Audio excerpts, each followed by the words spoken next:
we add in breath work as your focus on maybe a thumb, maybe a sticker on your computer or an object closer to your eyes in the room. And as you're doing that, thinking about what were the systems that you were working on at the same time. And then as you're ramping your nervous system, your mind and memory are coming back on board.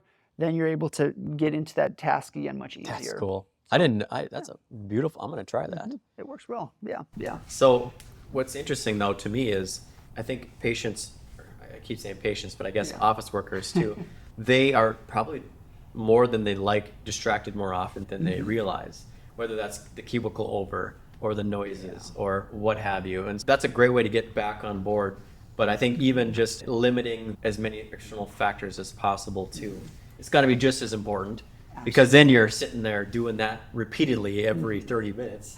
And not to say you can't, it's just how else can you become efficient? I think that's got to be important too. Welcome to the Functional Code, your go-to source for decoding optimal health. Join Dr. Addy and Dr. Jace as they break down the science behind pain, performance, longevity, and more, making complex concepts easy for you to understand and apply in your life. Your journey to a healthier you begins with understanding the Functional Code. Welcome back to the Functional Code. We're excited to bring to you today the ultimate training for the office worker. Doc and I, we're thinking about what are the best ways that we can help a majority of people, and is definitely one that we see a lot of patients struggle with at times, or it's affecting their body. And we're going to dive into different ways that we can help not only the office worker, but also ways that you can look at training and healing the body during work and outside of work. As always, I'm Dr. Jace. And I'm Dr. Addy, and we're really excited to bring this to you guys today because we know with the advancement of the digital age, post-COVID, with all of the at-home jobs that patients had, we know that this is now solidified as a true industry, the sitter, the office worker. And with that is going to come a lot of more health challenges, which I think we are seeing the effects of. So right away, when we get into what we're about to talk about today, we need to understand the long-term health effects of what sitting does to the body. They say sitting is the new smoking. And I think with what we're about to come up and show you, it's so true. We got to understand what is the effects of sedentary behavior and what that looks like on the body.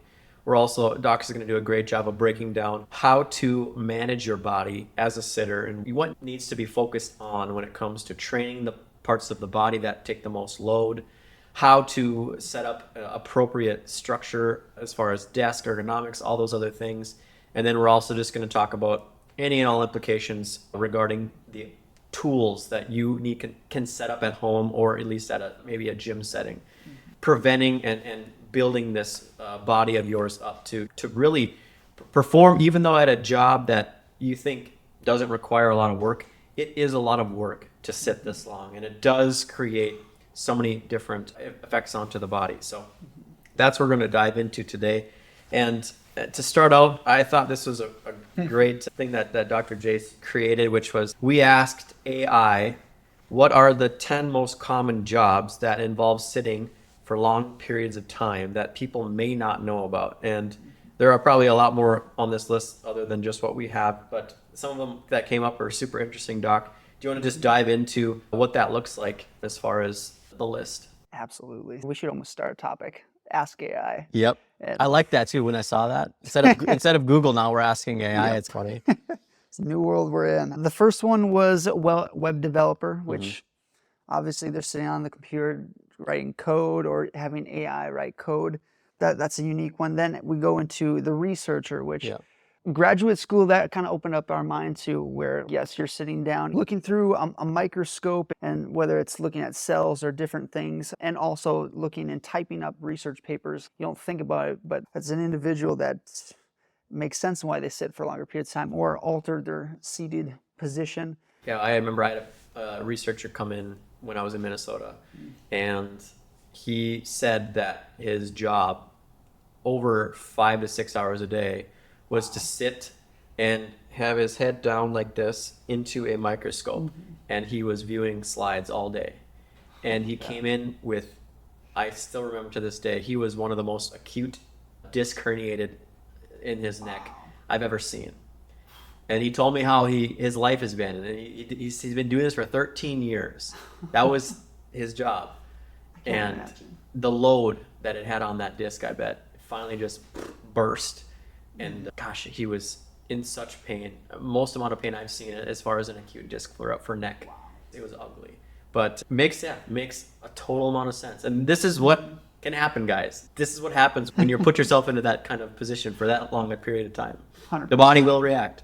And you're going to hear this again more often. Is the body is not meant to sit for longer periods of time. No. We're going to say that probably numerous times throughout this whole podcast. But yes, accountants, the insurance adjuster, which, okay, I could see both sides. I always see them at marketing events, talking to people, which huge respect for insurance, but that's another one. Next one, we have graphic designer. Makes sense, sitting on the computer.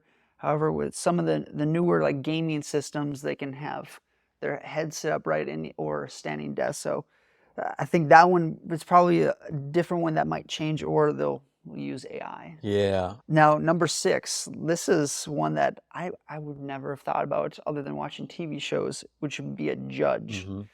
Sitting courts, making legal decisions, overseeing proceedings. They're sitting for longer periods of time. And you see that, and not saying all judges are overweight or don't look like the best realm of health, but a majority are, and I think that's the sitting is definitely not helping towards them at all. For sure. And then we have data analysis, 7, makes sense, typing numbers, technical writer, which Must just be like writing content. I would assume Yeah, so. for sure. Or skits or something Author, plays or something sure. like that. And then we have customer service representative. Oh, for sure. Which I feel like half of these are all going to be taken over by AI as time comes on. And then last one, we have software engineers. As you can see, all of these are unique, but they have their own discipline to where, depending on what objects are in front of them, what the setting looks like, which we'll get to in a sec, will change the position, which will change the effects that it has on their body. Yeah. So that is asking AI the 10 most common jobs for sitting that we may not be aware of. Now, going into this whole podcast, a lot of this, we want to create a framework. We want to make sure that if a person finds themselves with these jobs, that they want to manage the symptoms the best they can or prevent moving forward. And we're going to look at this in terms of how to train an individual to sit from anywhere from 8 to 12 hours, even plus. Yes. But like we said before, sitting is not a normal human mechanism. You may notice some of the long-term effects that can come about due to sitting. So, Doc, the 7 health effects that can affect if you sit for longer periods of time. Right. And I think the main ones that first come to mind is just the pain you have in the body that is due to sitting for long periods of time. So back pain, neck pain, hip flexor tightness. We see how many patients with just psoas contractions, deep hip flexor tissue tightness. That can even refer pain elsewhere. I think a lot of patients get faked out by those kinds of things too. But one that also came about was decreased bone density, which just shows when you're not weight bearing, those are the kind of things that can pop up. So you got to be able to limit your risk of osteoporosis over time, especially women, unfortunately. So those were the kind of the first ones that came about when it comes to sedentary behavior for a long period of time. The second, of course, when you're not moving, you're not exercising the heart, you're at an increased risk of cardiovascular events. So this study showed that sitting more than 8 hours a day associated with 14% increase in the risk of heart disease. Makes sense? It also can lead to increased risk of deep vein thrombosis or a blood clot in the leg. Okay, you're not moving. And of course, if you already have a weaker heart and maybe edema in the legs, you're overweight, that's even more going to be putting an increased risk on these kind of things. So you got to be able to, we'll get to this obviously in a little bit. When you are sitting, when you're not sitting, you better be moving. So yes, sir. Next up, increased risk of obesity, type 2 diabetes, or high cholesterol. Mental health, there's actually a correlation between prolonged sitting and an increased risk of depression and anxiety. There's even showing a risk of cognitive decline or an increased risk of dementia if you have more sedentary behavior. Increased all-cause mortality, which this one was actually very interesting. It showed Prolonged sitting is associated with anywhere between 22% to 50% increased risk of all-cause mortality, which that was probably the most significant number that I found of the studies that I saw. That's shocking. I had no idea. And that's, again, preventable. Yes. Can you change your job? Yes, but if you can't, is there ways that you can get around this? Yes, and we're going to show you guys tools. Doc's going to do a great job of showing you guys tools. Increased markers of inflammation is associated with long-term sitting. And then lastly, an uptick in high blood pressure and even cancer has been shown with sedentary behavior. So do you need to manage this? Yes. There are, and again, sitting is the new smoking is the idea, but I think what they took from that is the increased risk, of course, cancer and poor health from smoking. There's plenty of direct correlation, but there's so much more to sitting than what is correlated directly from just smoking to harmful health. Yes. This is almost the silent killer because you really don't see black lungs from sitting. There's no real direct change that you can measure right away. It might take a lot longer, but you're only going to be setting yourself up for just these risks in a way. And I think that's the better term. It's just the risk of what you can get.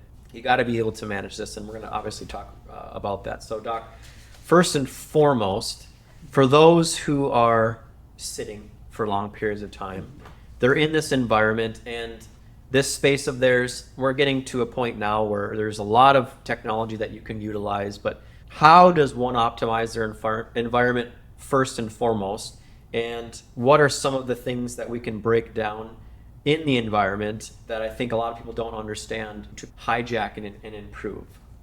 Absolutely. When we looked and sat down with this, we wanted to create a framework to, if we're going to look to train someone to sit for 8 to 12 hours at a time, you have to take all factors in consideration in terms of your environment, the office space, what areas can you improve on, optimize. Yeah. So what I mean by that is let's say, for example, let's go back and take any one of these from the previous unique tests. Let's say a researcher, for example. Okay. So a researcher, let's say they're looking at blood for longer periods of time. Are there specific tools that can help them with ergonomics for looking at their head or neck position so they don't have to look down for periods of time? Is there like a lens, or is there different ways that they could have either a camera look down and then it pops up on the screen so they're looking upwards? Beautiful. Is there different things that they can optimize their workstation in terms of opening up an environment? Like all these small things, I want you to, when you look into this, what does your work desk look like? Is it the same? Is it your own space? Or are you sharing this space with other individuals and you're just utilizing that for the day?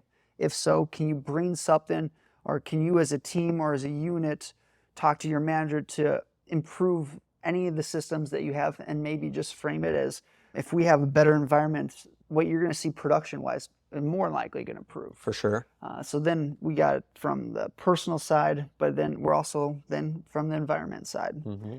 Now the huge factor I think most people are not aware of, but that they utilize on an everyday basis, and something that is sucking our mind and attention, is our phones.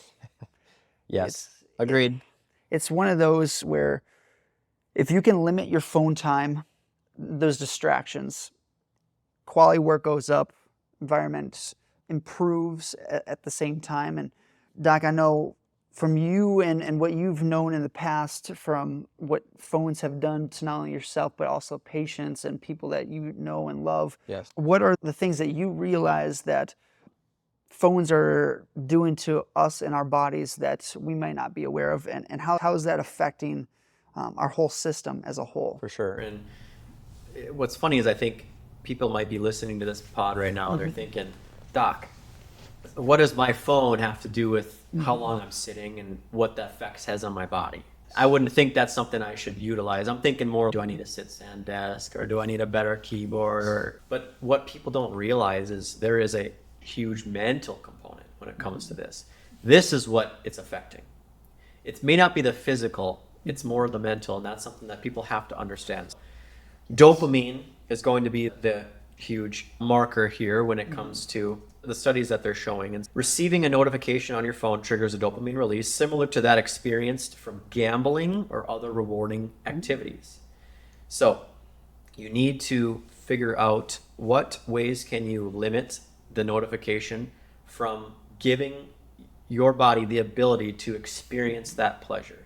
So silencing your phone, locking your phone up. I know you talked about, what was the Huberman tidbit there? Yeah, we were talking before the podcast, and Huberman, he has a box that has a timer on it, and I think there's a code involved with this. I haven't looked at it myself, but you place your phone in, you set the amount of time, and then you either put it off to the side so you don't even pay attention to it, or just put it away from you.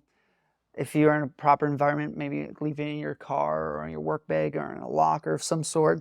And that way you don't feel the urge to utilize it to go into common apps of social media, which we know that is definitely draining on our dopaminergic pathway, where more or less it's the reward towards or the pursuit towards something, which if you constantly want to keep scrolling and seeing what's the newest trend, what's something that's coming out, or what are the common things that you love to do, that's what's pulling you that direction. You even may find with your phone, if you have it out, without you even thinking about it, your fingers naturally tap towards the social media. For sure. And then I know for myself, I started tapping to it, to some of the apps, and I realized halfway through, I'm like, what am I doing? I put my phone back down. Yes. It's like you catch yourself, but subconsciously, if there's stuff that you don't like to do at work or you're not as thrilled about, you're going to subconsciously start moving in the direction of pleasure. Right. And that's just the system we're finding ourselves in. And if you take a look at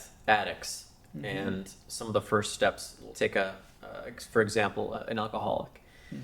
You have alcohol in the house. There's already going to be a temptation drive towards that because it's there. The brain knows it's there. If you eliminate it, you now remove that temptation. You now remove the risk, even the risk. The phone is the same thing. A lot of the times people don't think that the phone, there's not a stigma around it because everybody has it. Exactly. So when you can put yourself head into that mindset that this is something that is affecting our pleasure center, and it's got to be something that we can manage. I myself included, I really do have an issue. I love to learn. I love to read. I consume information almost as if it is a drug for me, which I need to figure that out for myself, which I've tried to find some ways. When I get home, I put my phone on the charger in my bed and I go out to the couch and we or eat in the kitchen. I try to keep it away from me. Some days I'm better than others. That's why you don't respond. Yeah. No, that's seriously, that's what it is. I really do try to keep it away from myself because I already struggle with dopamine changes from being past addict, that kind of thing. So second, again, it shows phone use is already showing addiction-like dopamine patterns, similar brain activity to those who are using substances, which is super scary. Social media is showing uptick in 13% increase in dopamine-related brain activity when you're using social media. That's scary. And excessive phone use can actually deplete dopamine, impairing the ability to experience pleasure from other activities. Definitely need to limit phone distraction, and it's got to be something that you treat just as importantly to yourself than even just the physical behavior of sitting too. But yeah, I think it's important. Doc, is there anything else you want to hit on that? Yeah, and I think if you're an older adult, you may understand that phones came maybe earlier on in your life, but now are something that's you didn't have to rely on maybe as a kid. They got introduced maybe in your 20s, 30s, and now it's just something that it helps in all aspects of life. However, for some of the kids that are in the teens right now, 20s, the phones are all they know. It's almost, I can't remember what researcher it is, but Lex Friedman talked to an individual and how ingrained the phone is into the body. And you can almost look from a broad scope spectrum of our human civilization that we are actually cyborgs walking around and we're not even realizing it. It's an extension of ourselves. 100%. You add on the Elon's Neuralink, Oh my gosh, yeah. We're just moving down a pathway that our society, I don't think, realizes the implications that will come from this, especially with AI and the advanced learning to help us.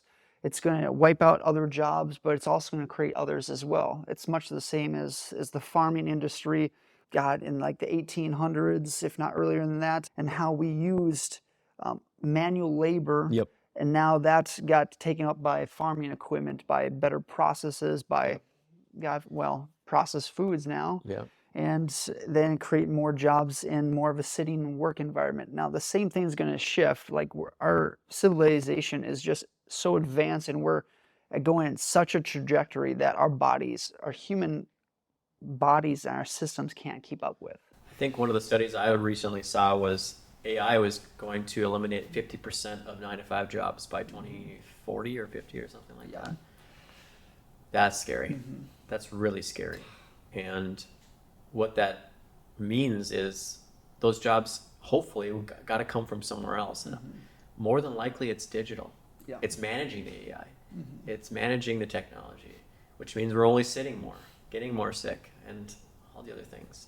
So moving forward, Doc, of course, we have a few other things we can probably touch on before we really get into the ergonomics and the other things that we can use. But even just the nutritional support, snack breaks that patients obviously are going to be taking, workers, what should that obviously look like? And it's almost logical for us, but some that really need to understand this too, what could that look like? Yeah, so when you're supplying the proper nutrients to your body, so you're able to perform those tasks during your everyday life and at work, you have to factor in what are the things that are good for your body, what are the things that can help move you in performing those tasks. And a lot of this will come down to proper nutrition that you guys may have all know and may realize, but it'll be like, what are some healthy snacks that you can keep? Do you need a separate fridge to where you can store some of the food? Are you able to take breaks? And if so, what does that look like? Yeah. If you have a slight break, can you optimize that for getting nutrition, fluid in you, and then also moving your body, not staying stagnant, which then tackles all of the musculoskeletal components. It tackles the blood flow or lack thereof components. And then what are the common positions or movements in addition to sitting that you find yourself in? And can you move in the opposite direction? Yes. And we're going to dive into more specifics like that, but providing the proper nutrients and nutrition is incredibly important.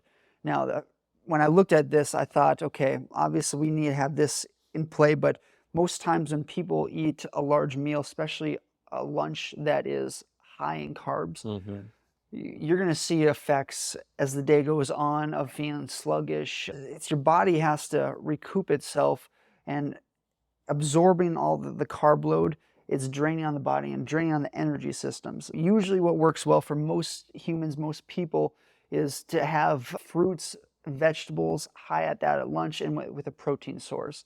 That way you don't have as much of a lull. Yeah. So then you look at caffeine in the morning and how that can help you maybe through the morning. Do you need a second cup at lunch? And if so, it probably works better to get your body moving at the same time, so you don't have that crash in a couple of hours later in the afternoon, which then affects your home life and everything outside of work as well. So mixing in a few of those small strategies will help significantly throughout your day. For sure.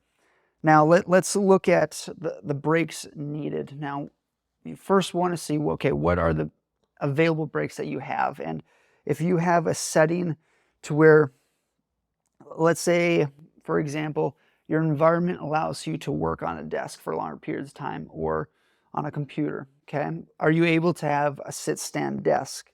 Are you able to affect your work ergonomic chair? Are you able to look at all these small little details that will affect your whole system? But more importantly, for your mindset, if you take small breaks, obviously it'll help change the dopamine reception, and it'll help change the adrenaline in the body, which will help keep you motivated and focused for longer periods of time. Now, they can only stabilize that mindset for about 90-minute increments. The body works in ultradian cycles, which changes every 90 minutes. So if you notice, if you go into a large bout of either work or a focused effort, you're only able to sustain that. For some people, you may have 2 bouts a day at best. If you're really lucky, if you're skilled, talented, you may have 3 bouts of 90-minute efforts. Yeah. I feel like the rest is, for most people, fluff. And then it goes into, if you're like you're an office worker, what are the basic necessities you need. Do you have to check emails? Do you have to respond? Is there meetings? There's a framework that you may have that, quite frankly, that you might have to work around. And if you can work around that, if you can tackle the stuff that you can get done right away and then focus on your body or optimizing your systems moving forward, I think that'll help for the long-term standpoint. So it's then starting on trying to get 1% better each and every day and then tackling these small things. So this is outside of sitting, but when I looked at the whole clinic, when we started up here, I looked at, okay, so I have to provide each employee with the skills and tools they need to be successful with their job. And then are there certain things that we can optimize their systems to help for the efficiency as a whole, to help the clinic run better? I think that can have the same mindset of running or managing any type of business. Yes, there's probably going to be limitations the bigger the business is, but that's, I think, the mindset you definitely need to have.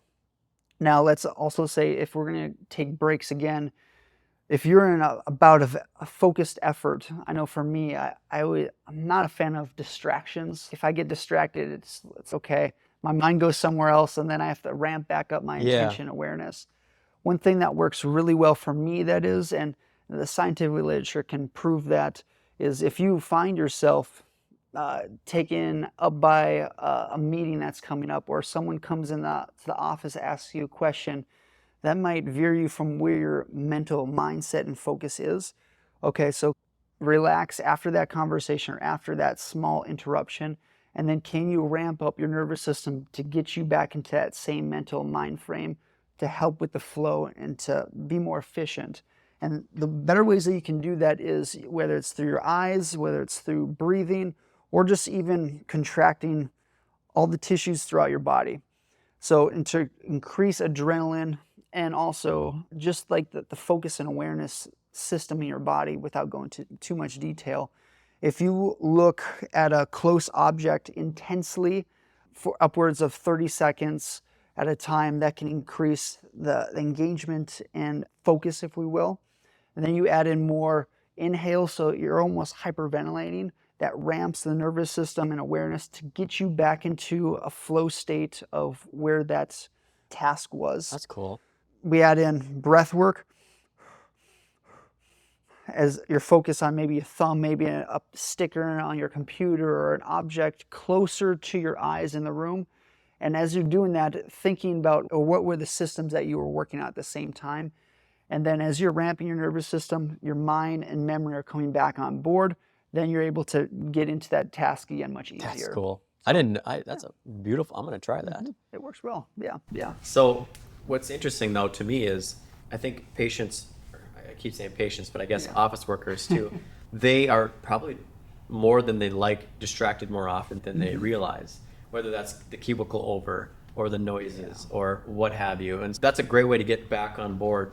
But I think even just limiting as many external factors as possible too, it's got to be just as important, because then you're sitting there doing that repeatedly every 30 minutes.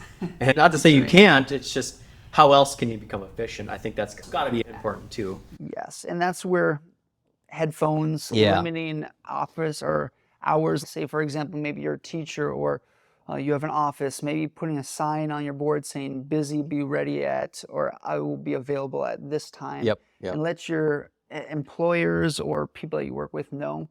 I know that's taking a page out of college professor books, but whatever you can do to zone in on that area, to limit everything you can.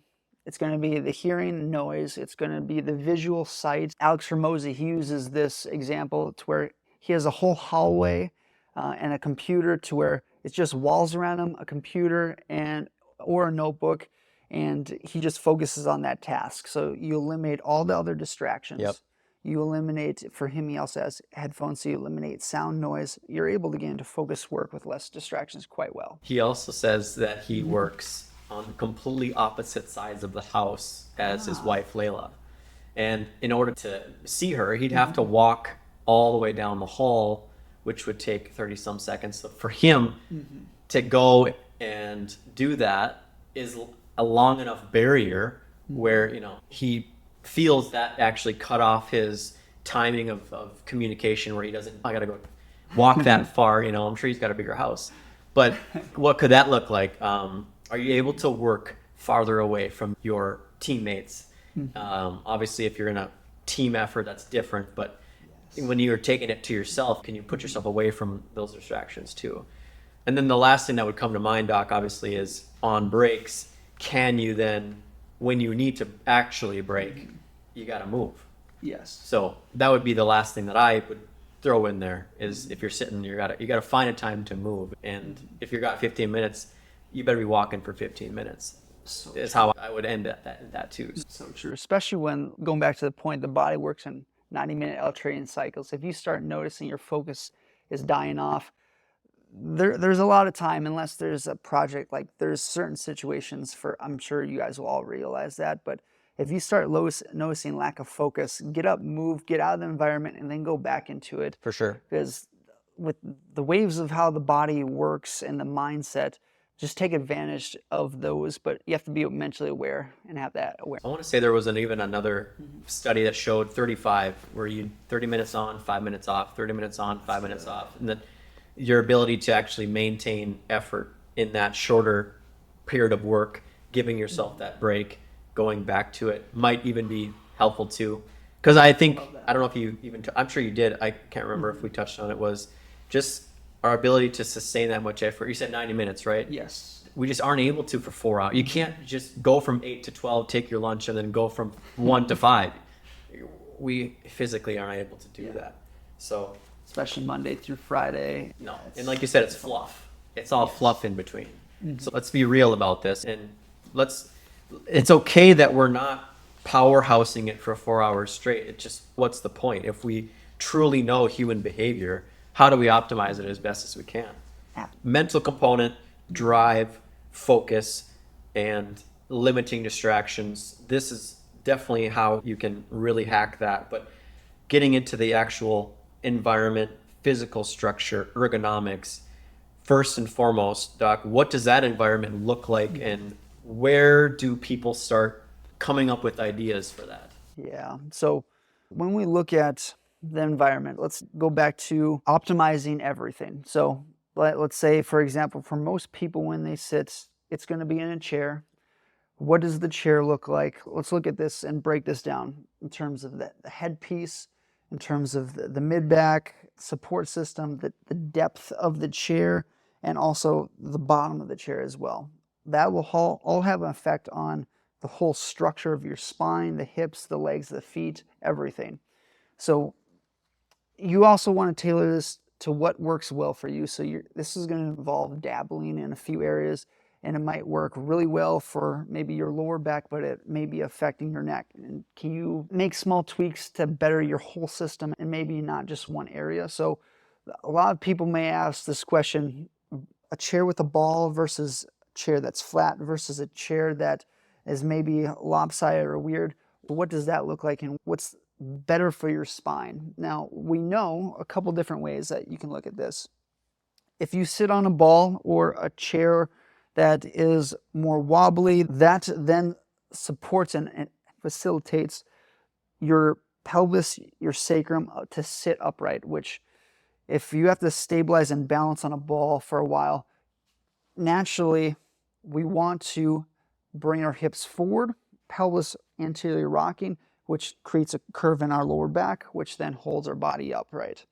Okay, so that's one thing. But if you're not training that, if you go from a flat chair to a ball chair, there's going to be a transition period absolutely going to be needed. For sure. The small muscles and tissues around your spine can only absorb and hold so much weight the best they can for X amount of time. You can build that up.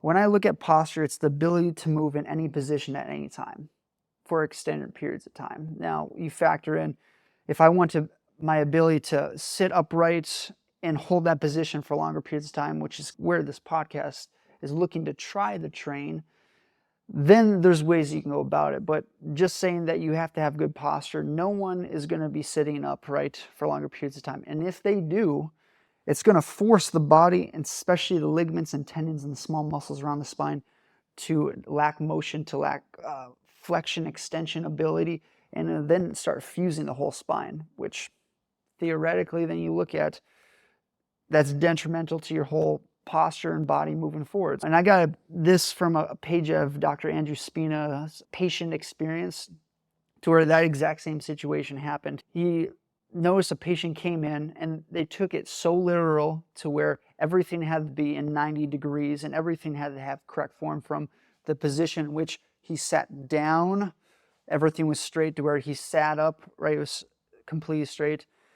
And then you looked at, okay, the body and spine is made to move. Like, we were forged from hunters and gatherers to crawl, bend, throw, hide, like a bunch of different ways, to where right now, if you are very literal and if you are very interpret to being as posture dependent, as stiff and as, how I want to say this. Yeah, like rigidly perfect. Rigidly perfect. Yeah. Really well stated. Yeah. Then it's going to lead to effects of your whole system that you might not realize. Mentally, you may be, okay, I have the best posture in the world, but physically, functionally wise, you're going to decrease significantly throughout the board. So posture, it's important, but you have to understand that it's a time and place. All this, and the framework with that was the body and position against gravity over time. So yes, if you sit right or sit weird for longer periods of time, it will start breaking down your body. Yeah, for sure. So going back to looking at the ergonomics, the chair, the ball, yes, the ball will work well. You may have to have a transition period to where you sit on a ball or a bottom that is movable, which helps hold your system up. That might take about a week, 2 weeks to slowly ramp up for a few hours at a time. That's where I look at. Next, in terms of looking at the chair, the depth. And you might see this a lot with couches, where the wider base is and how far away your knees are from the back support. If the farther it is, the more you're going to start leaning backwards. For sure. Which then leads to head coming forward, upper back, where most people feel like they carry the stress. Yeah. Leads to lower back pain, and oftentimes breaks down the discs in between the bones, where we harp on this every day in clinic. So that's a factor. Ideally, you want something to where you can sit upright, to where it's not putting excessive pressure on the back of your legs, which then can limit blood flow, and that your feet are able to be on the ground. Okay, now we can also factor in if you have a headrest, and this is where when we look at cars, and I don't understand, I partially understand why for whiplash and for accidents, but when you see the headrests of cars putting pressure back at your head, it's almost forcing you and your head to come forward, which then puts way more pressure on the muscles in your upper back. So when you look at your head, like the chairs and the headrest, are they forcing your head forward, or are you able to sit back and relax? Okay. And then in terms of the mid-back, where ideally you want to have that as movable as you possibly can, and not rounding, which then puts all the pressure in front of us and creates almost like a suction vacuum type formation of our body, bringing everything in front of us, especially if we're working in front of us for longer periods of time. That's then going to involve opening and taking more breaks to open up and go everything from the center to everything to the back. And I'll get into more specifics with that here in a second, but from the feet, the headrest now, let's look at footrests. When you have footrests, ideally, if you have the opportunity, the pedaling bikes work really well. Nice. Or objects for your feet to play with, whether it's like a golf ball, and are you able to take your shoes off? We touched on feet and shoes in a whole podcast in itself. The more closed-toed shoes will lead to bunions, will lead to a bunch of other problems down the road. But if you're able to take your shoes off and play with objects with your feet, it's only going to improve your systems moving forward. Are you able to go into small areas of tapping? Now, jumping forward a little bit with this one, but with this, if you purposefully tap for longer periods of time, that can burn an extra 800, 1,200 calories a day, which then there's a whole weight loss itself. And then factoring in actually squeezing the calf muscles, or your feet are gripping the ground, that itself will lead to endocrine effect, which will also help with weight loss, but it'll also help for blood flow down to your feet, which if you're seated, you're forcing your vascular system to bring blood flow down to your feet, but it's then forcing blood all the way up Right. And we know now with the lymphatic movements, the best way that you can get the waste products up to your body, Yep. get it excreted, and then more blood flow down to the legs. One of the largest drivers of flow back up is soleus activity, right? Yeah. It's Yes. gastroc and soleus, but Yes. huge driver is walking. I mean, movement. You got to do that, and if you can't, controlled specific calf activity while you're sitting is beautiful. And I'm hearing you talk about just everything you talked about, and I loved how you framed it, because it was all based around this myth or concept that you need to sit and not move perfectly to have good posture.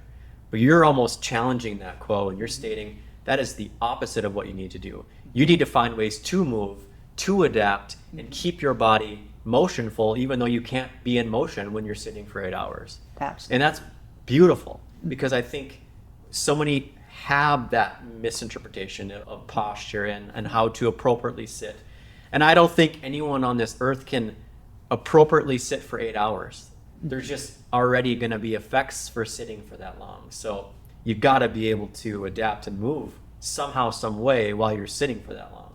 And I love that. This is all, I think, super important for people to understand, because we're so misled, I think, when it comes to posture and things like that. Yes, and there's going to be more tools that come up at the end here too, to where if you focus on one area or body region a week, you can change it up to another area a week, For or sure. maybe a different day, or you can break it up to Mondays you focus on this, Tuesdays this.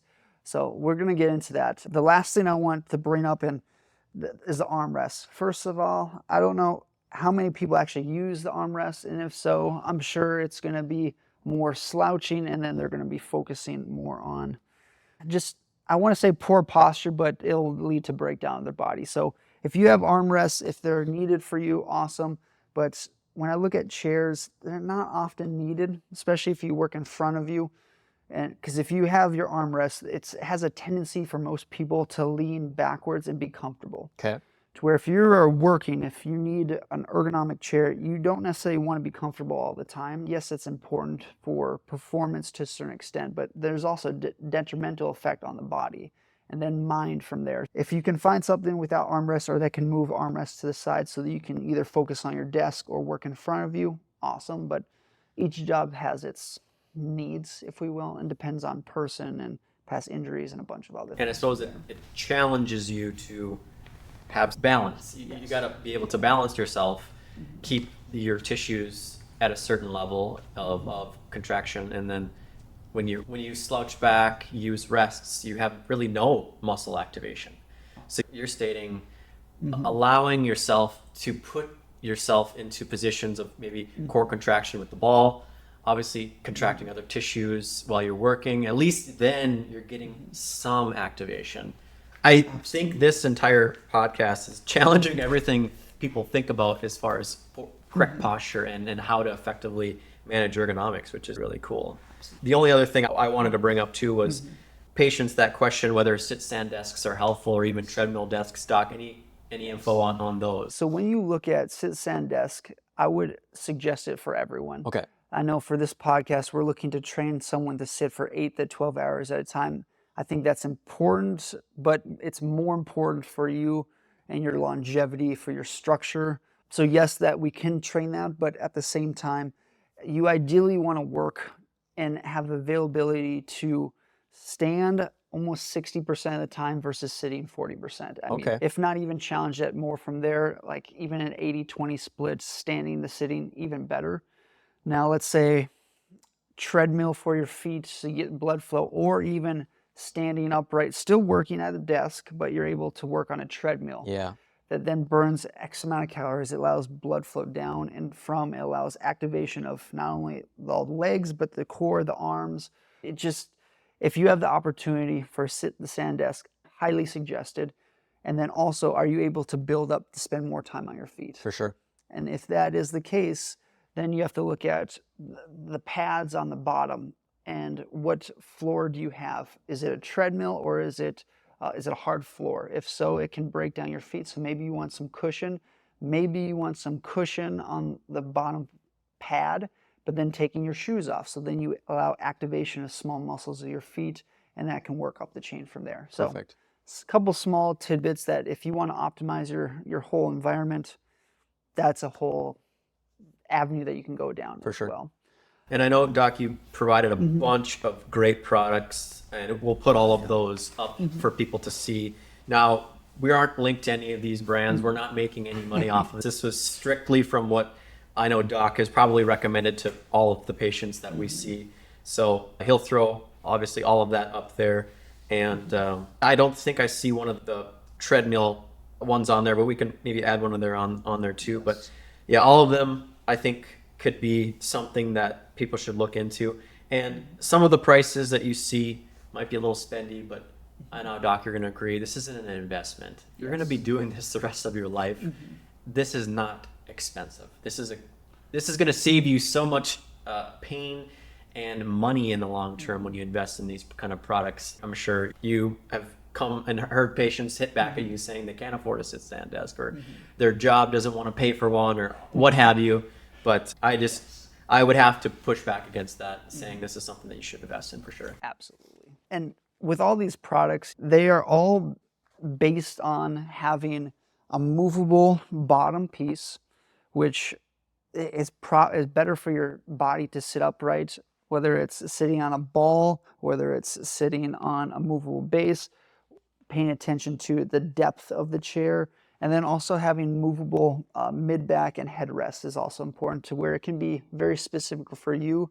Now there's new chairs coming out that have an underpiece, which then can allow you to come upright, and actually it's almost like a recliner. Okay. Which, pros and cons with that, it depends. Are you able to bring your computer in front of you to upright, to sit up? And even then, you probably would want to limit that position for periods of time. You still need breaks. That's not an end-all, save-all because of the cost.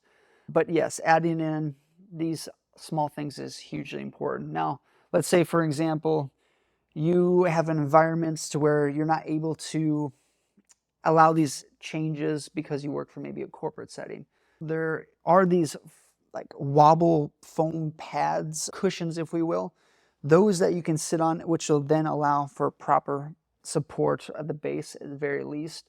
Works My guess is really they're pretty well. affordable too. Oh, Maybe they're 30, like, 40 bucks on that, something like that. if that, like Yeah, 18, yeah. 20. Oh, like, perfect. Really cheap, awesome investment. That's a good starting place if you are limited from your chair standpoint. Okay.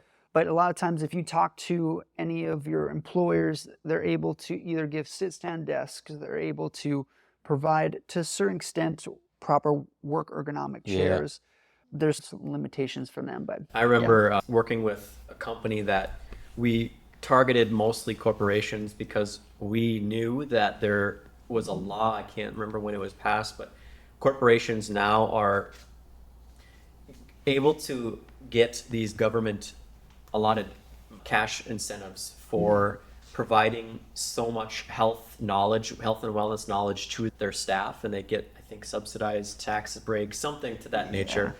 And so they are given allotted amounts of capital to invest into their employees. So to think right away that they don't want to spend, it's not that some of them are trying to find allotments to spend on, and they're struggling to find ways to spend money on this. And so we would go out and say, hey, if you want to pair with our clinic, we could then come in, we can do PowerPoints for you guys, we could do stuff like that, we could come on site and do treatments, we can use that kind of we would obviously be paid out of that fund, and then we would provide health. So no, they definitely have things set up to use that capital for your health. And I would say if you're in a larger corporation, that is not an issue.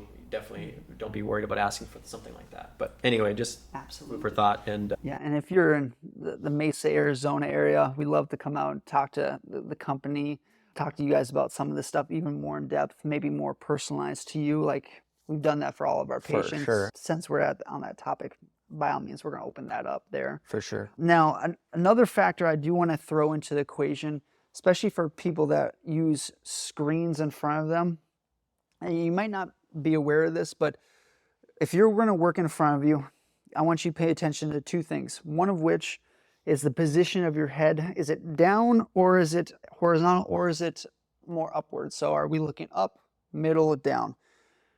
The key to why that is so important, if you look down for periods of time, yes, not only does it put more stress and strain on your upper back and neck, but it also affects different receptors in your eye, which the light's coming from the eye, if it comes from a bottom up trajectory, it gets to these top little neurons, which then regulates to other systems, neural processes in the brain, which can have more of a calming effect, which it almost mimics to where if you look down, your eyes are almost closed. So it has almost a restful state. Interesting.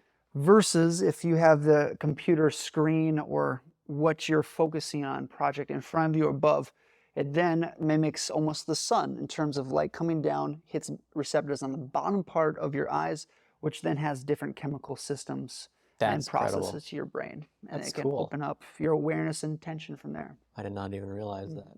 The sun, obviously, always higher. That's interesting. But just even the intensity of light and blue light is a whole thing in itself. So if you want to optimize your system, having the computer ideally in front of you or above, highly important for the energy focus. Now, if you don't want a breakdown of your body, especially rib cage, mid to lower back, if you work, and I take also police officers in the same scenario, especially ones that sit in a car, to where the computer's off to their side, they're sitting for periods of time, they might be twisted, especially to the right in America.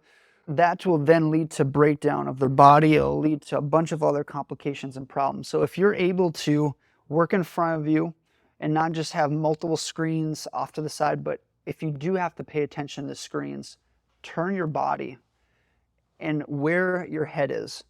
So wherever your eyes up go, to the monitor. Yes. Square. Okay. Absolutely.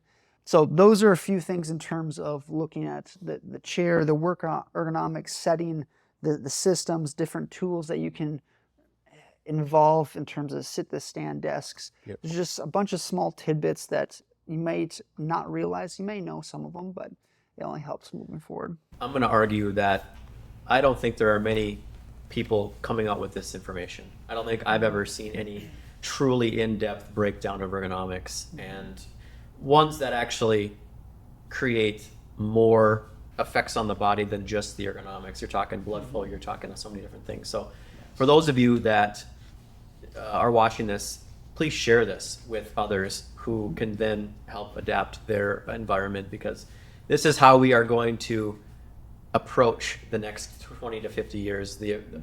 Definitely a way to stop the breakdown of the body, because I don't know if anyone has ever seen the funny predicted evolution of humans, the 2050 office worker, where we almost look like this gremlin of this de-evolved human with these arthritic hands, and our heads are so far in front of our bodies, and we have this hump in our back.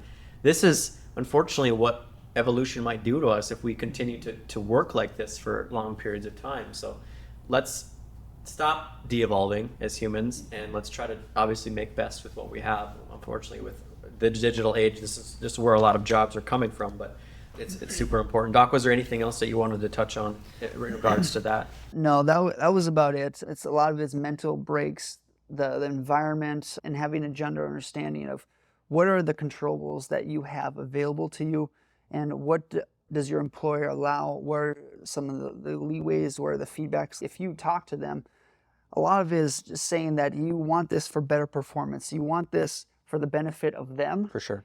You can frame that however you want, but indirectly that will help you and for your long-term effect with them. It limits injury, limits work-related pain and less efficiency, production. There's got to be studies out showing that improvement can increase insurance health things for them, injuries. I'm sure there is. Even but you said the mental depression, for anxiety sure. side of For things sure. too. That's just a whole thing in itself. For sure. So Doc, outside of the job now, we have, let's take it 8-8-8, 8 hours of sleep, 8 hours of work. We have this extra 8 hours now.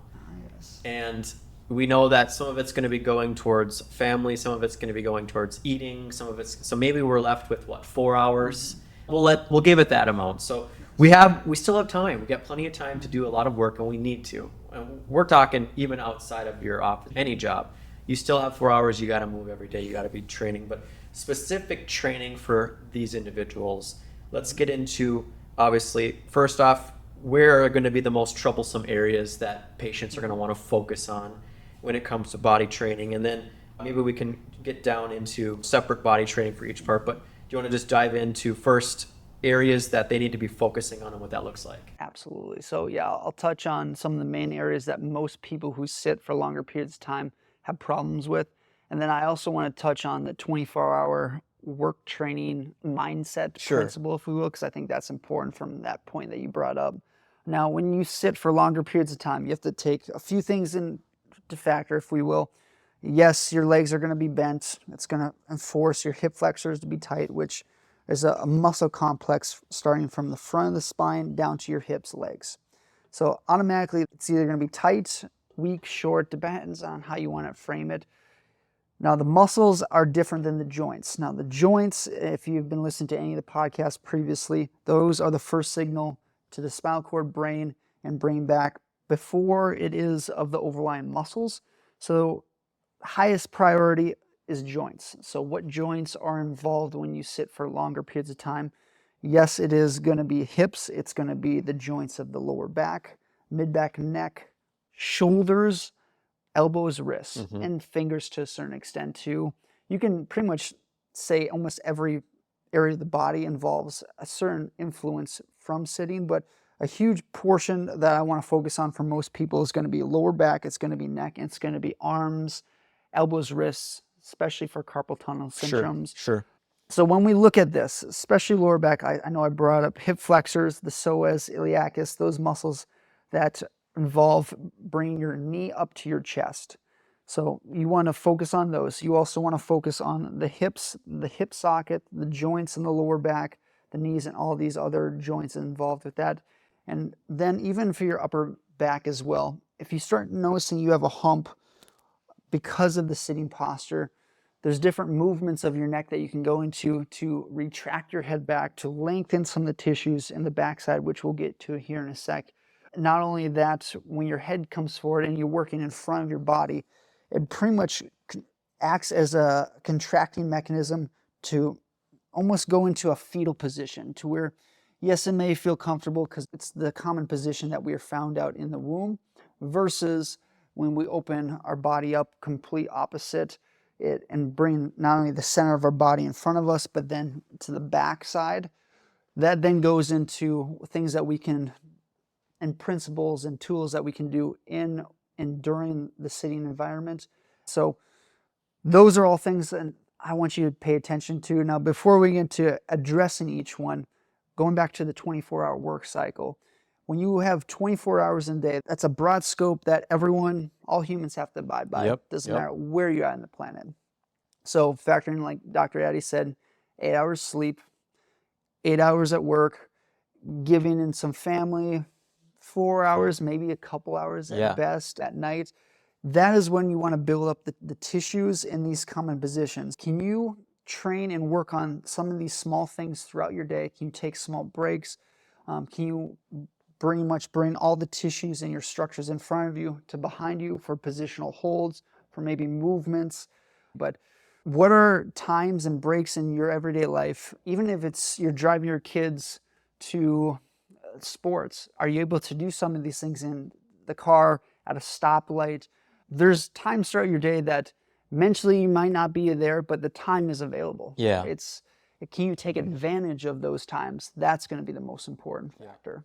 So if you're going to plan on training, you can plan out in small breaks, but that involves being very organized and communication to your environment. And I know the book Atomic Habits kind of talks on this. I know you've talked about this a lot, which is the habits on top of habits, or what was that? What's that term called?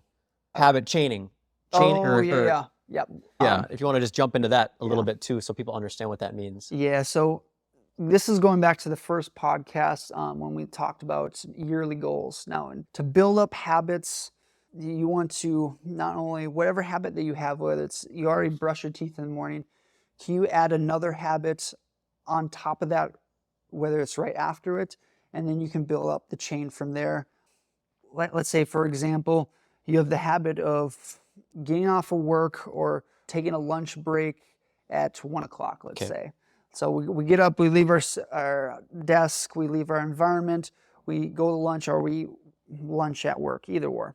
Now, what does that involve? Most people, you can call it as it is. They're probably going to be eating, either warming up their food, and they're going to be on their phone and just they're going to be scrolling through social media, answering maybe some text messages. Yep.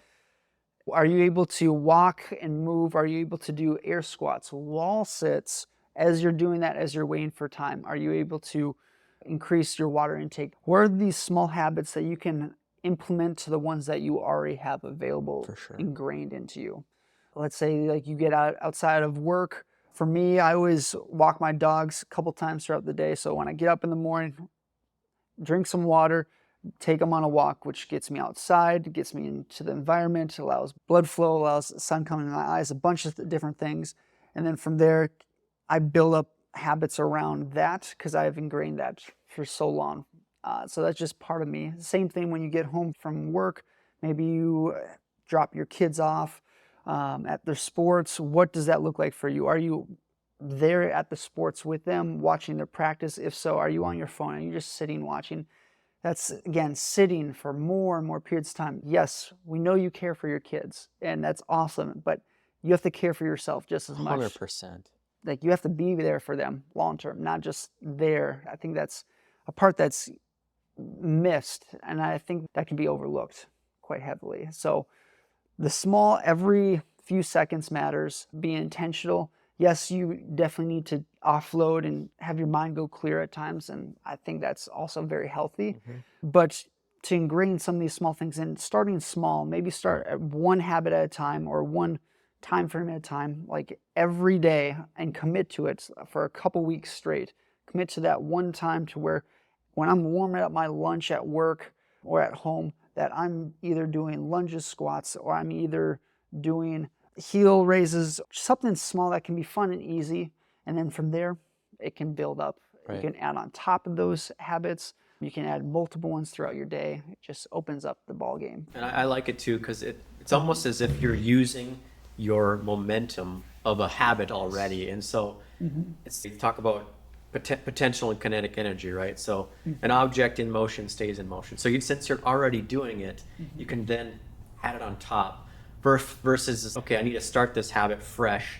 It's going to be an already new habit I got to add in by itself versus when you chain it to a habit that's already in momentum, it's probably easier. It's got to be easier. 100%. And I'm sure there's research to show. So I pushed back on that first. And when I started to think about the actual effect of that, it changed my mind completely because I was always do one habit at a time next. And when I finally realized just how effective chaining was, it's been way more helpful as I've been changing up my habits too, since we even talked about that podcast. So that's beautiful. I love that concept. And I think it's only going to be a lot easier for people when they're adding a lot of these in too. So yeah, especially when you look at the circuits in the brain which influence everything you do and your whole nervous system, which when I look at you and yourself, you may identify as Jace or as Bob or your identity of your person, but that person is your spirit and nervous system primarily. Yes, your body's worked into it, but your body, you have to lug around that through your whole life. So how well can you help your body and your mind, spirit together? So understanding that these two are to a certain extent separate, but they are all working with one another in a very deep level and multiple systems and processes.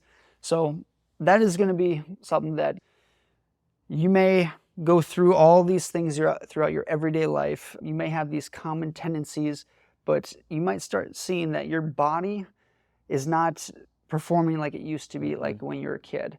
Why is that? Like that, and then being curious and knowing that because you have to lug this thing, this what they often call meat wagon throughout your everyday life, how can you help that to help you, your spirit, your mindset, mental frame, to then help people around you, your kids, family, and whatnot from there? I think that is an easier step into maybe healthier habits than, all right, what do you need to do?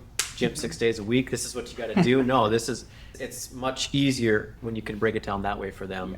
We're meeting you where you're at, and we understand it might not be as easy to do the harder things. This is a much easier way to get into body maintenance than the typical thought of that. But for those who want to take it to the next level and should, we definitely want to give them a routine for most of them as far as truly training them how to sit for, not just to sit for long periods of time, but how to maintain the body that has to sit for this long period of time. Doc, I know you've built so many different tools and routines for patients when it comes to exercise and movement and training.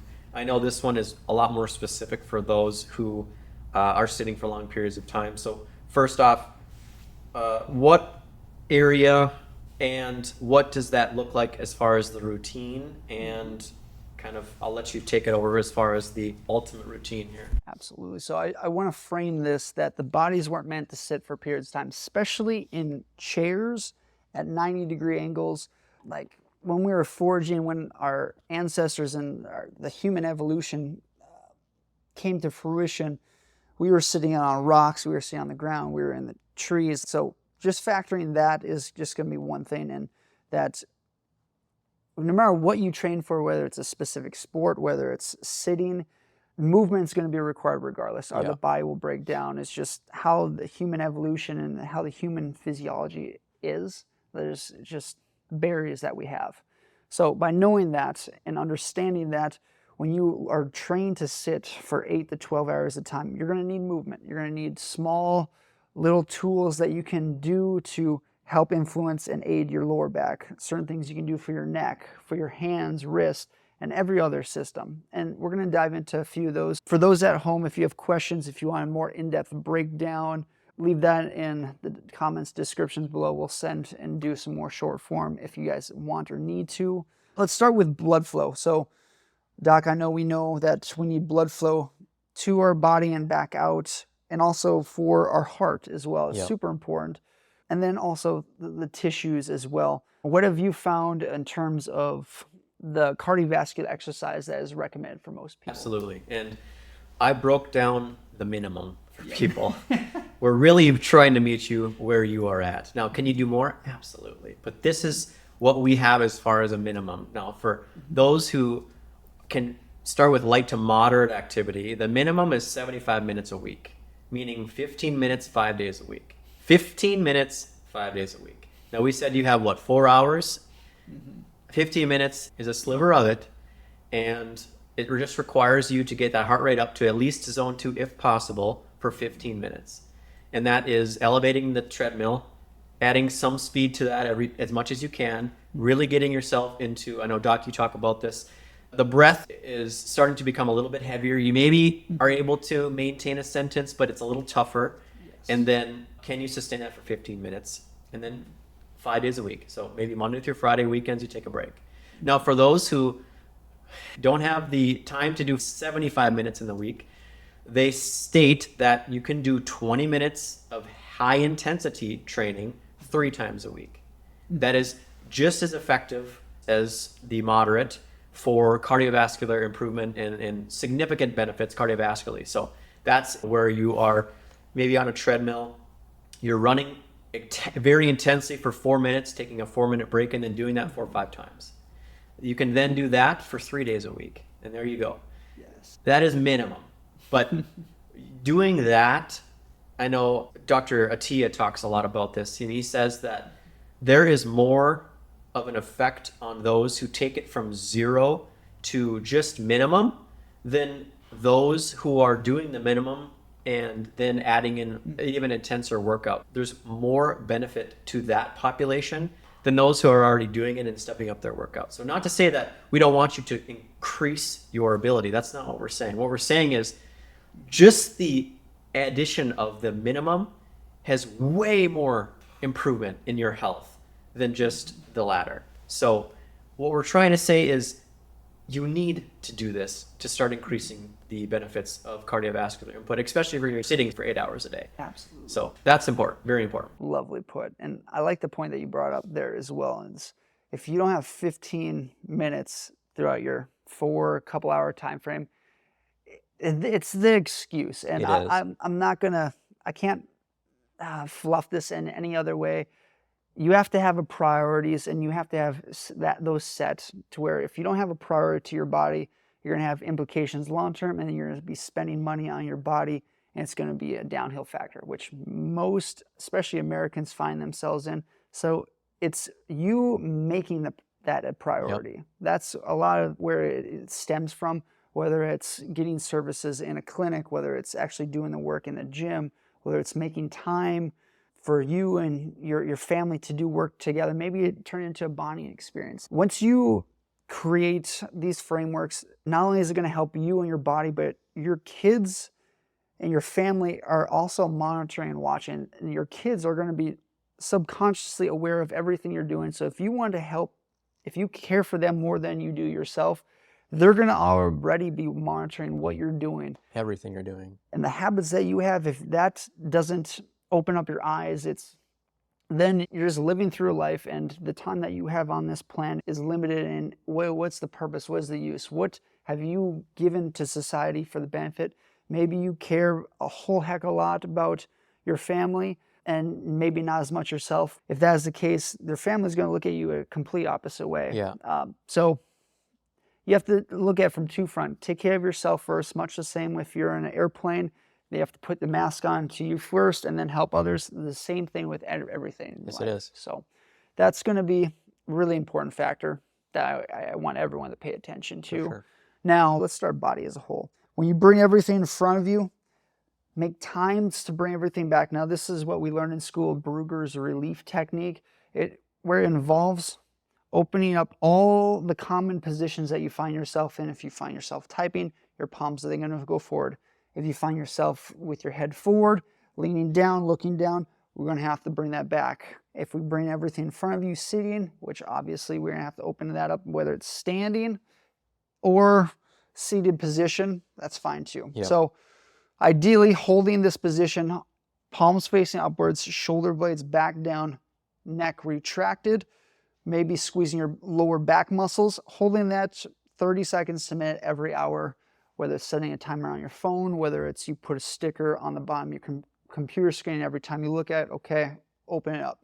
So that's going to be one thing. Now let's dive into then lower back and these smaller tissues. If we are involving and looking at the proper maintenance of the structure, we have to, again, focus on the joints, because if those are in a position for longer periods of time, the body will send resources to break down the bone structure, which then limits movement quality, and oftentimes comes pain, whether that's stenosis, degeneration of the spine, arthritis. All these factors are from positions against gravity over time. Yes, there is for some a small genetic component, but I would even argue that with looking at the past literature, what the methods they looked at were more correlations than actually causations itself. So that's where we're going to open up the joints, and we're going to ideally have you do what's known as workspaces, or CARs, controlled articular rotation. So for the hips, it's then going to involve, you can even do this seated if you want to. Knee comes up, over, rotates back. So that's just one. You could do this standing, same thing, biggest circle you can. We've done this many times. It's moving the joint through the biggest range of motion possible, so it allows the joint and the fluid in the joint to pick up resources on the edge to help for the maintenance. It also allows a neurological component to the area, so you're able to move in that area, because the body is so smart. It only sends resources for maintaining. So unless you push the barriers and push your limits, the body's just going to be an energy sucker. It's just naturally how it's formed. So you want to push that line of tightness. You might involve some cramping. Cramping's not necessarily a bad thing. It's okay.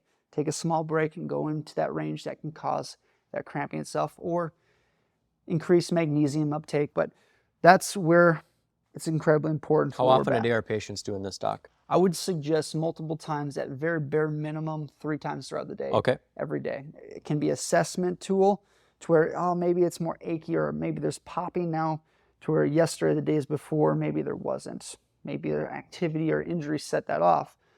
Regardless, when you go into it as an assessment or just even as a tool itself, it's something that you have for the rest of your life that you can maintain for you and your structure. Yeah. Now, let's say we want to actually build up, and this goes back to the squatting. Ideally, for most people, the thing that limits them from actually squatting and to get into these positions, whether it's their toes are or heels are on the ground, or let's say they're not. Now, from here, are you able to hold this position? What are the main limiting factors? For most people, it's going to be dorsiflexion or bringing your toes to your knees. So are you able to then go into that position, whether it's bringing your feet back, putting pressure of your knees? Your heels don't necessarily have to be on the ground, but trying to then bring this connection and contract together. Then are you able to lengthen and then slowly come down against you putting pressure of your weight? That can then aid in this position, which then will help you get to squatting. If you're able to squat with no chair, it only works better for your system moving forward. Let's also work up the chain, also looking from bottom up to addressing your lower back. When we have tight hip flexor muscles, we're going to have to address those in a bunch of different ways. Ideally standing, so then it takes that whole aspect out of the equation.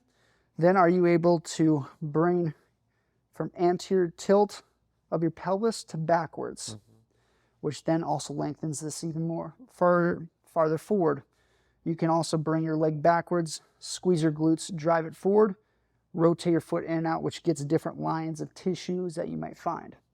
Now, if you work out for longer periods, or if you work out in general, especially heavy resistance training, you might find that you have like very strong quads and glute muscles, but that your feet might deviate outwards and you might walk like a duck.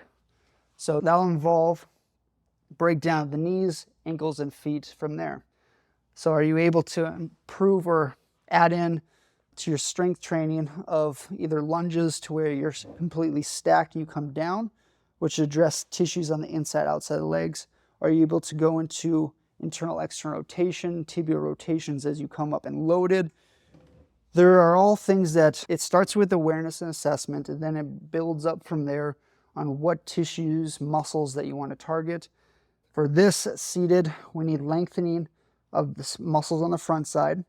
It's going to involve strengthening of the quads and then strengthening of the toes up to our body, or the shin muscles, if we will. Okay, now the glutes are involved, of course, but the factor in the lower back, this is, I think, something that not many people are talking about, which is so important. When you look at the lower back, if you are holding a posture upright for longer periods of time, it's going to lead to a breakdown of the spine. If you lean back, poor posture, it's then going to lead to breakdown your spine over time. Again, key is movement. So when you're seated, can you bring your spine forward, backwards, side to side, or even like in a circular, like around the world motion? That will help create movement with each and every bone, which will then prevent further degeneration, which will help bring blood flow to the tissues, which will then also help strengthen. So it's simple as moving your hips forward and backwards, side to side. If you have the opportunity, going back to that wobble chair, that little foam disc, if you have a movable base with movement, Makes it a lot easier, obviously. You can train while working at the same time. Yeah, for sure. It breaks down a whole barrier, if we will. Yeah.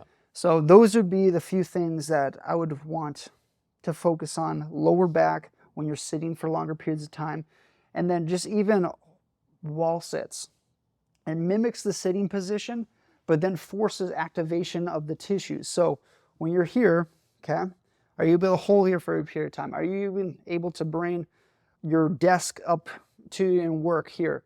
If so, I would probably, if you're going to be here for longer periods of time, I look to transfer weight, again, moving the head, so you're activating the tissues of the quads, glutes, but it then mimics the sitting position as well. However, if you do that, ideally you also want to go from wall sits to standing, a little bit of movement, and then you can come back, sit down, so you don't feel like stuck after you activate the tissues, because that can lead to some tendonitis or impingement of the hips especially. Sure. So those would be the few things I would look at: lower back and even leg involvement as we go through. Sure. So as we recap that regarding the things that they need to focus on, even setting reminders on your phone saying, okay, wall sit this time, Brugger's this time, do some knee over toe exercises at this time, cars this time, really try to, and it may sound silly. It's like I'm not an athlete. I don't have the time to do all these exercises during the day. It's no, you do and you need to. This is that important. And we're not asking you to do it for hours at a time. These are seconds to minutes at a time, every other hour, every other 30 minutes, something to that nature. Yes. And it is going to make a world of difference on your pain, on your range of motion, and longevity of your body as you continue to have this job down the road. Yeah, you hit the nail on the head. Yes, we're targeting certain structures, but movement, whether it's 30 seconds to a minute at a time, even if it's 10, 20 seconds, just the fact that you're even putting effort in Right. has a huge effect in itself. Going back to that 15 minutes a day for 5 days, and the level from not doing anything to doing the very bare minimum has a huge effect. It's the same thing. For sure. Now, let's go up the chain from there. And then this is going to involve rib cage. It's going to involve upper back, torso, and to a certain extent, we're going to also dive into the neck here. So when head comes forward, when your head weighs as much as a bowling ball, upwards of 11 pounds, try holding a weight in front of you, even if it's a 5-pound weight. How long can you hold that there for? Me, myself, maybe at best 20 minutes, if I'm lucky, rough estimate. Imagine doing that for 10, 8 hours. You then have to focus on the small tissues in the neck and then building in ability of bringing your head backwards into retraction, which then puts more pressure on the front, takes less pressure off the back, just from muscles overlying it. Now, let's also factor in our arms, and our shoulder girdle is mainly attached through the SC joint in the front of our body. And this is the only joint that holds up our whole arms. So if this is contracted, it will lead to breakdown. So if we have to, ideally lengthening and bring our arms back or add in rotation. So let's work up from there. But when we first start, if you can do seated, standing ideally better if you want to break, but whether it's working in front of you and twisting your rib cage or reading something, twisting your body, looking your head forward, you can tilt to and from, same opposite way, to, from, holding about 3-5 seconds at a time. If you have sharp pain twisting and either lean backwards or forward, you probably want to see a physician. You probably want to get that checked out, because sharp pain can often be times nerves are being pinched at the spine or joint level. Sure. Or if it's harder for you breathing, it could be a rib. It's either rotated forward, backwards, which that can elicit that pain. Rib pain sucks. So oh God, it can mimic heart attacks. It can really cause some issues. So absolutely good point. So we want to add twisting to our body, because we can't just work in front. There's many different planes of motion that we have to incorporate. So twisting your sides, whether it's your arms up, twist, lean back to, from, same thing. Oh, it's almost like wave your arms in the air like you just don't care. Yeah. Now let's add in joint work as well. Much the same, arms can go front, it can be crossed. You do big circles of your whole back the best you possibly can, both directions, at least 3 times the breakup during your day or during that episode of your break. If you feel sharp pain, diminish, go around and continue, or vice versa. Rotate, oh, there's sharp pain, go in the complete opposite direction. Sharp pain and go back and forth as well. So rotations. So you're saying no need to push through the pain. Exactly. Go ahead and go around. Is that? Yes. Okay, just so patients understand. Yep. Good so point. You don't have to push through it. Yes. Now you can push into it a little bit and play around with it, but you don't have to really exacerbate it. And as you practice it, it actually might subside, and then you can actually move through it too. Absolutely. Yep. And yeah, it's exactly what Doc said. It's that line of tightness, achy, dull, sore tension is okay. Just be aware of it. Sharp pain limits that area in which you move. So as we're adding rotation in our body, again, factoring in where the whole arm shoulder complex is in front of us, we also want to make sure we open that up backwards. So if we're going to involve our torso, neck, arms, especially shoulder girdle, it's then going to involve motions of our head coming backwards. It looks very weird, but you can go from tilting to retraction, as you go into almost like a weird sunset arcing formation. That will help for the base of your skull, which can also help with headaches, ringing in the ears, a bunch of other symptoms that can occur. Now, let's say your head's forward, you have a hunchback. Yes, you're going to need to bring your arms backwards, but ideally with hunchback, a pumping mechanism usually works best for most people, whether it's if you have the opportunity laying on your chest, bring your head or chin back, and then tilting with your arms up, holding 3 seconds, and then back down, allowing the motion and a pumping action of blood flow to the tissues and out, so that can allow for more blood flow for the healing to take place. Like a very specific cat camel for the upper back, in a way. Yes. That pumping motion you talk about. Okay. Yes. If we're having even jaw pain with this or popping, clicking in the jaw, if everything's in front of us, ideally also looking up, making sure there's no sharp pain behind us, or retracting and then looking up.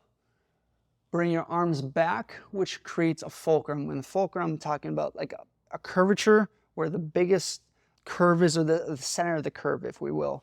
To bring everything from chin to our sternum close, to open it up. Then you add in movement of the clavicles so you don't have shoulder pain. That involves rotations as you're looking up, side to side. That way we can address the whole shoulder girdle, the front bottom portion of the neck, open up the tissues on the front side, slightly strengthen them at the same time as relaxing the ones on the back. So that's a whole one itself. Now there's different ways that you can also strengthen the bottom of the chin. And you can do this a couple different ways, whether it's holding your hand underneath your chin, go to length, or maybe if you're first starting off, if this is new for you, stay straight neutral. Hands underneath the chin. You can even open up your jaw with this, or putting pressure down, like flexion, but then add on some tilting to the side, because then it gets the tissues not only in the front, but also the sides, which then opens up the scalenes, which if you have numbness to your hands, at times that could be due to tightness from small muscles on the side of the neck, which then can affect blood flow, nerve flow down to your arms. So ideally, contractions, 3 to 5 seconds at a time. Again, pumping action, 2, relax, 2, relax. Or if you're used to this, you lengthen, hold underneath, or come up to a wall, put your chin up against a wall, and then put pressure into the wall in different arcing motions or rotation at the same time. That gets different lines of tissues, but just a different way you can go about it. And if you can't quite see what Doc is doing, he is putting a lot of pressure down into his hand. And he's not just stretching, he's actually forcing his contraction of his neck. Yeah. So it's almost as if you are trying to move your head down into your hand. It's not just you're taking and propping your head back. You're trying to force your chin as hard as you can into your hand, as he went through a lot of those motions just prior. So I want people to know that, just so that they understand it's not just a stretch. Yes. It is resistance. Yes. Yep. And thank you, Doc. Yep, I yep. appreciate it. Another good way that if you have the availability to lay, let's say you go home, you get a chance to lay down on the couch, take a break, add in a little bit of exercise effort, if we will. So if you're laying on your back, tucking your chin to your chest, if this was the ground, lifting your head just a little bit off the ground, and how long can you hold your chin tucked with your head up off the table or ground? As long as you possibly can. The goal is to a minute, you might start feeling your chin, jaw, neck shake. That's okay, that's normal. Once you notice your chin go up or elevate, then relax, because what we're looking to target is the small muscle on the front part of the neck, which if you're working in front of you, will be very contracted, tight, weak, and then involves compensations to the backside. That opens up or allows you to get into extension and to allow ease of tension to the jaw. So that's a perfect one for you there. For those listening, that exercise right there, rewind it, because that was done in a study and it eliminated a large amount of tension headaches in participants with weak neck flexion. They had correlated that to patients with severe posterior headaches.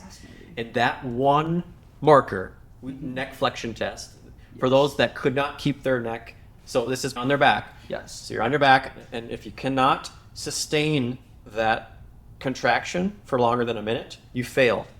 And those that then worked that way up to over a minute diminished their tension headaches behind their head. I think over 50% saw improvement just by that one one exercise alone. So that one That's beautiful. is super crucial. I love that. Yeah. Thank you. And I knew it was good. I didn't realize the study behind that. Wow. Okay, let's dive into the arms, especially carpal tunnel, especially if you're on a computer, typing, a mouse, what have you with that. You have to pay attention to a couple things. First off, our arms are slightly bent, not most of the time completely straight. So factoring that in, we're going to need to lengthen our arms, whether it's tricep, bicep, upper arm muscles. Also involved with this, when we're rolling our palm facing downwards, it involves contraction and tension of a small muscle in your forearm known as the supinator, which involves you to allow to roll palm up to palm down. It's the same thing with the pronator and the front bottom wrist as well, rolling forward. So you'd want to look to open up from arms that are bent to straighten, to open up, to even go into extension, which lengthens the tissues of the wrist flexors, the supinator, and the pronator quite well.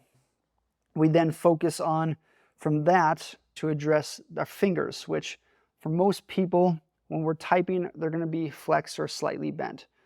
How often do you bring your fingers as wide as you can and as far back, extended as you can? For most people, whether it's Never. weightlifters, not often. Yeah, no.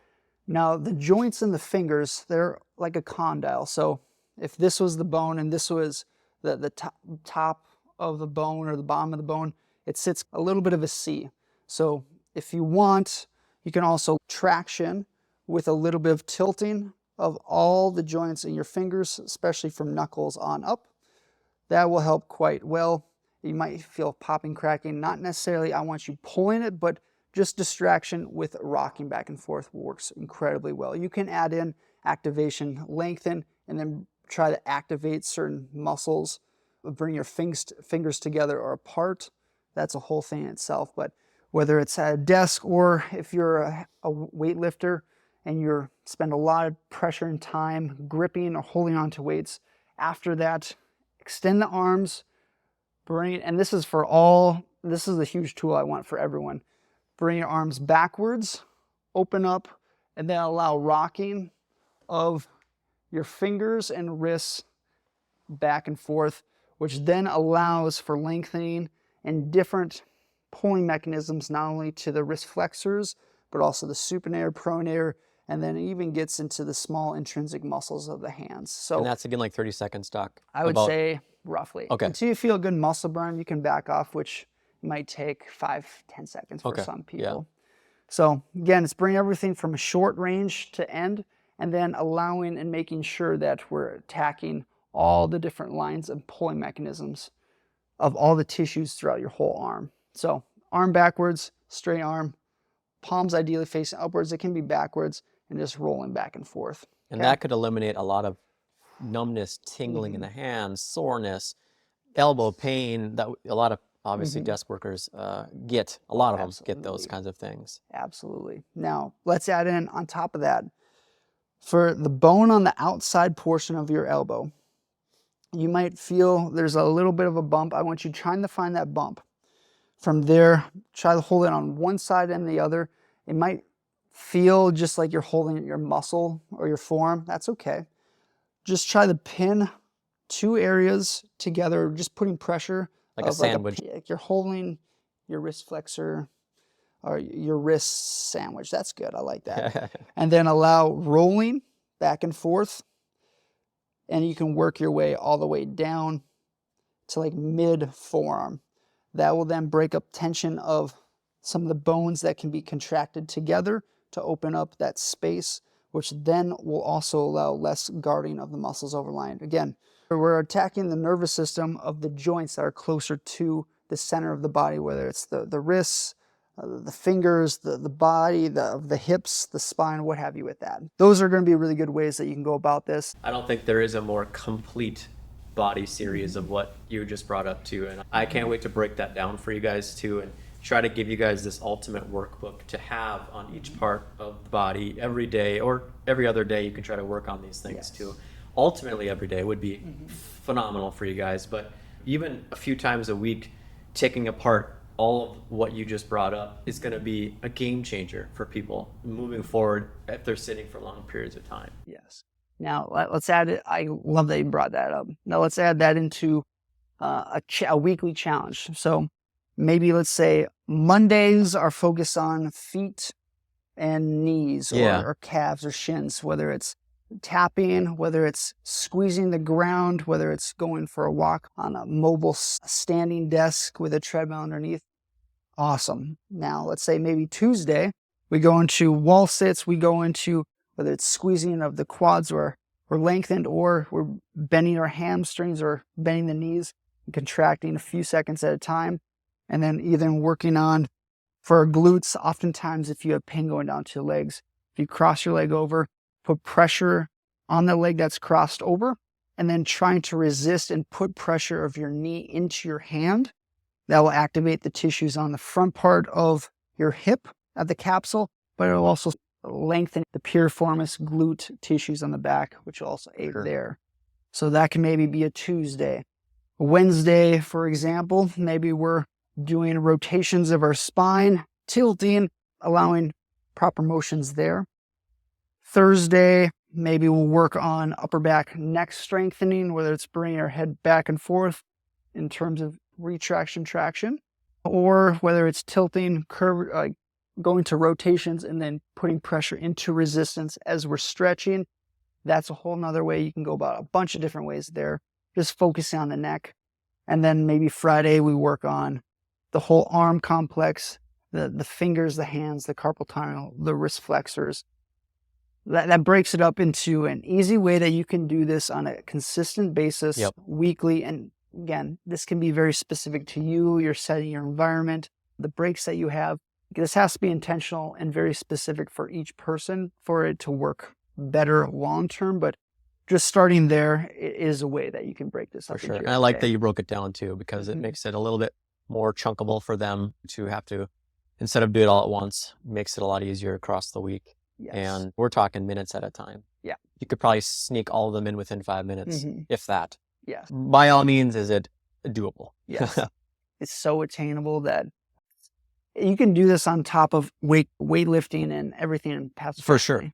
Then going back to the 24-hour training periods and also priorities, you have to make priority for your body. You do. With that. That was beautiful. No, I'm super excited to get this out to patients because, gosh, I just know it's going to make a world of difference to them. I think they just won't realize how much better they're going to feel. Less stiffness, less soreness, everything over time. I don't think truly any real longevity plan has ever been built for those kinds of industries. And I think this was beautiful. So is there anything else, Doc, you wanted to touch on today regarding those kinds of tools? I would say if you're going to go at actually trying to maintain for 8 to 12 hours at a time, you have to hold positions of your body outwards and apart from what your norm is. And you have to hold those positions upwards of a couple minutes at a time and then build up from there. So you have the resiliency of the small type 1 muscle fibers that you can actually train. But then from there, you can almost build up all the fast twitch muscles outside in a gym setting, whether it's learning how to squat, working on bench press, shoulder press, like any typical ways to train that you'd find weightlifting more. So that would be a way. But again, it's combating the common movements and the positions you're in to open up in the complete opposite direction and then work those into your everyday life, which will help for movement. It will help for every small thing and process of your body, from the blood flow, cardiovascular system, to muscles, tissues, to the endocrine effect, to the awareness, to just even the setting that you find yourself in. For sure. All of these have to be broken down and have attentional awareness to them so you can create change long-term better for you, for sure, for your body. And if those of you are wondering how to do it the more appropriate weightlifting, maybe the more rigorous activity, go back to our body series. With each part of the body, we definitely broke down that more intense exercise for you guys too, so that at least then you can get that information, which is going to be important too if you want to really ramp that up too. But this was definitely just by and large the bare minimum to keep that body stimulated and activated as it can, obviously, as you're going to be sitting for this long time. So, Well stated. Yeah, dude, this was awesome. This was phenomenal. I enjoyed this. It made me rethink just what I can do in my day-to-day regarding, the kind of positions that we find ourselves in too. Thank you. This has been awesome. Yeah, thank you. And always, before subscribe, comment below. We're here to help as best as we possibly can. So if you find yourself or know of someone or see a coworker, send this to them. Every office worker needs to hear this today. Send this to everyone that you work with, please. This needs to be day to day.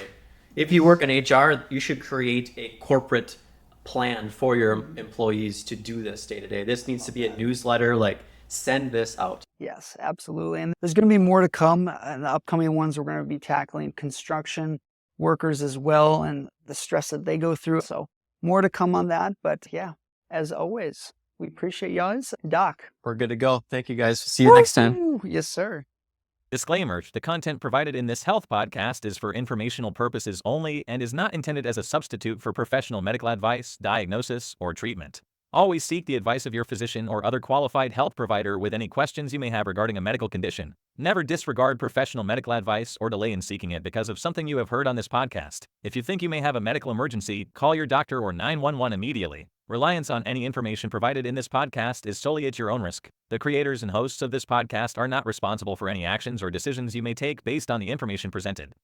Thanks for joining us on The Functional Code. For more evidence-based health insights, subscribe, rate, and review wherever you get your podcasts. Remember, your journey to a healthier you begins with understanding the functional code. Until next time, stay well, stay informed, and embrace the science of living well.